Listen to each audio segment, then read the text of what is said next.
Chapter 16. Advertise your business. We all depend more or less upon the public for our support.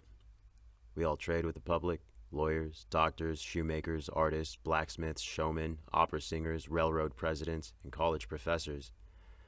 Those who deal with the public must be careful that their goods are valuable, that they are genuine and will give satisfaction. When you get an article with which you know is going to please your customers, and that when they have tried it, they will feel like they've gotten their money's worth, then let the fact be known that you've got it. Be careful to advertise it in some shape or other, because it is evident that if a man is ever so good as an article for sale, and nobody knows about it, it will bring him no return. In a country like this, where nearly everyone reads, where newspapers are issued and circulated in editions of 5,000 or 2,000, it would be very unwise if this channel was not taken advantage of to reach the public in advertising. The newspaper goes into the family and is read by the wife and children, as well as the head of the home. Hence, hundreds and thousands of people may read your advertisements while you are attending to your routine business. Many, perhaps, read it while you were asleep. The whole philosophy of life is first sow, then reap. That is the way the farmer does it. He plants his potatoes and corn and sows his grain, then goes about something else, and the time comes when he reaps. But he never reaps first and sows afterwards. This principle applies to all kinds of business, and to nothing more eminently than advertising. If a man has a genuine article, there's no way in which he can reap more advantageously than by sowing to the public in this way. He must, of course, have a really good article, and one which will please his customers. Anything spurious will not succeed permanently because the public is wiser than many imagine. Men and women are selfish, and we all prefer purchasing where we can get the most for our money, and we try to find out where we can most surely do so. Read poorly. You may advertise a spurious article and induce many people to call and buy at once, but they will denounce you as an impostor and swindler, and your business will gradually die out and leave you poor. This is right. Few people can safely depend upon chance and custom. You all need to have your customs return and purchase again, the man said to me. I have tried advertising and did not succeed, yet I have a good article. I replied to the man, my friend, there may be exceptions to a general rule, but how did you advertise? The man said, I put it in a weekly newspaper 3 times and paid $1.50 for it. I replied, sir, advertising is like learning. A little is a dangerous thing. A French writer says that the reader of a newspaper does not see the first mention of an ordinary advertisement. The second insertion he sees, but does not read. The third insertion he reads. The fourth insertion he looks at the price. The fifth insertion he speaks of it to his wife. The sixth insertion he is ready to purchase, and the seventh insertion he purchases. Your object in advertising is to make the public understand what you have got to sell, and if you have not the pluck to keep advertising until you have imparted that information, all the money you've spent is lost. You are like the fellow who told the gentleman if he would give him 10 cents, it would save him $1. How can I help you so much with so small a sum? Asked the gentleman in surprise. Well, I started out this morning, hiccuped the fellow with full determination to get drunk. Oh, this is missing quotations. That's why I read it wrong the first time. How can I help you with so small a sum? Asked the gentleman in surprise. Well, I started out this morning, hiccuped the fellow, with full determination to get drunk, and I have spent my only $1 to accomplish the object. It has not quite done it.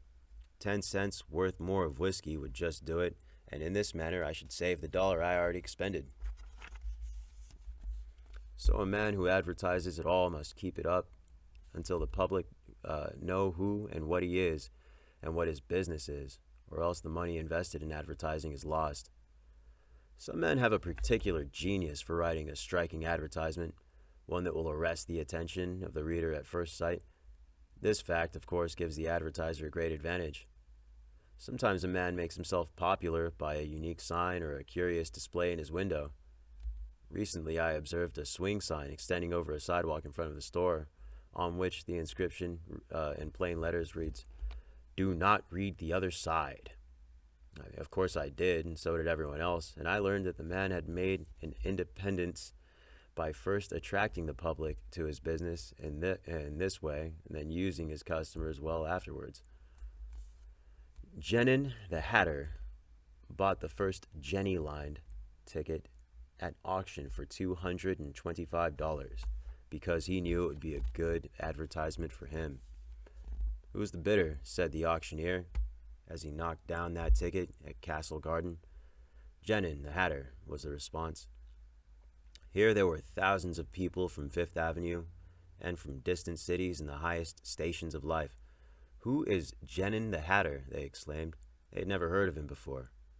The next morning, the newspapers and the telegraph had circulated, and the facts from Maine to Texas and from 5 to 10 millions of people have read that the tickets sold at auction for Jenny Line's first concert amounted to about $20,000, and that its single ticket was sold at $225 to Jenin the Hatter. Men throughout the country involuntarily took off their hats to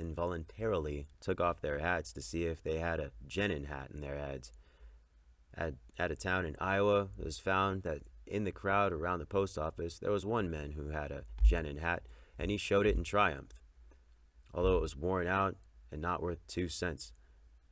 "Why," one man exclaimed, "you have a real Jenin hat. What a lucky fellow you are." Another man said, "Hey, hang on to that hat. It'll be worth a valuable heirloom in your family." Still another man in the crowd, who seemed to envy the possessor of this good fortune, said, "Come give us all a chance to put it up at auction." "Damn, I fucked that up so badly. Come give us all a chance. Put it up at auction." And he did so, and it was sold as a keepsake for $9.50. What was the consequence to Mr. Jenin? He sold 10,000 extra hats per annum the first 6 years.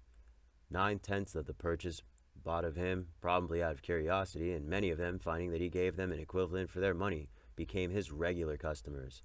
This novel advertisement first struck their attention, and then, as he made a good article, they came back. Now, I don't say that everybody should advertise as Mr. Jenin did, but if a man has got goods for sale and he doesn't advertise them in some way, the chances are that someday the sheriff will do it for him. Nor do I say that everybody must advertise in a newspaper, or indeed use printer's ink at all. On the contrary, although the article is indispensable in the majority of cases, yet doctors and clergymen, and sometimes lawyers and some others, can more effectually reach the public in some other manner. Damn, I read that poorly too. I suck at this. On the contrary, although that article is indispensable in the majority of cases, yet doctors and clergymen and sometimes lawyers and some others can more effectually reach the public in some manner. But it is obvious they must be known in some way, else they should be supported. Chapter 17.